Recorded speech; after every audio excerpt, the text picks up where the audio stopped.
Ya, saya jadi teringat, mungkin Bapak saya pernah cerita tentang kisah seorang tokoh Indonesia yang jadi mu'alaf, terkenal, pengusaha terkenal, keturunan Tionghoa.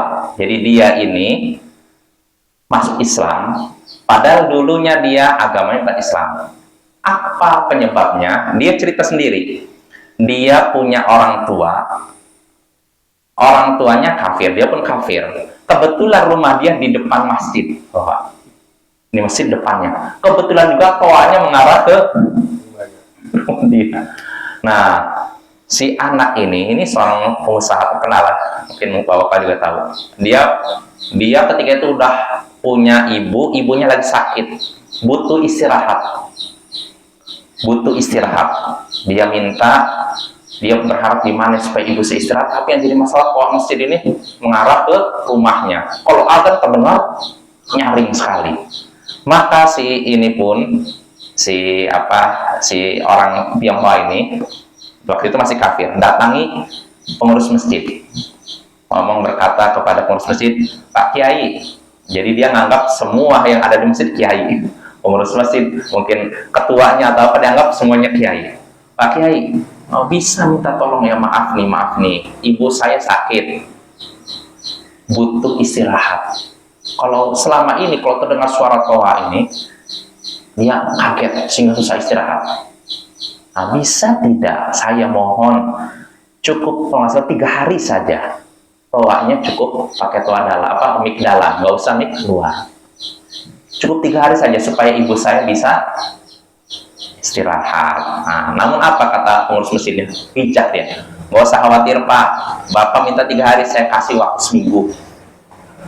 Miknya tidak mik luar, bayangkan, ada demi menjaga ini orang kafir, bayangkan kan. Tapi karena memang dia merasa kaget kalau dengar adzan, jadi susah tidur. Akhirnya dikasih waktu selama seminggu, miknya tidak keluar. Supaya apa?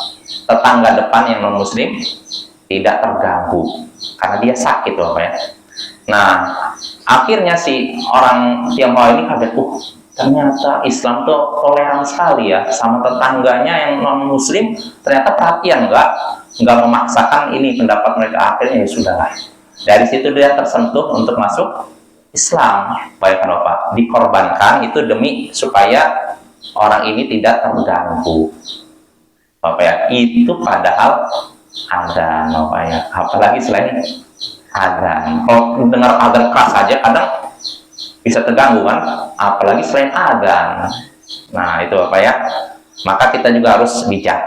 Misalkan kalau memang asalnya adzan itu disunahkan keras, tapi kalau misalkan dengan suara keras bisa mengakibatkan mungkin sebagian orang sakitnya jadi susah sembuh karena suaranya keras, ya disiasati lah, misalkan dipindahkan arah toanya misalkan, atau dikurangi volumenya.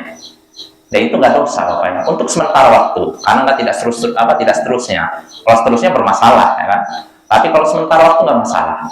Ya contohnya ini, dengan sebab toleransi atau kelapangan dari si pengurus masjid, akhirnya orang ini jadi tersentuh. Islam ternyata sangat menghormati ya orang non muslim yang mengalami kesulitan. Akhirnya dia di kemudian hari masuk Islam. Nah itu lewat Buya Hamka.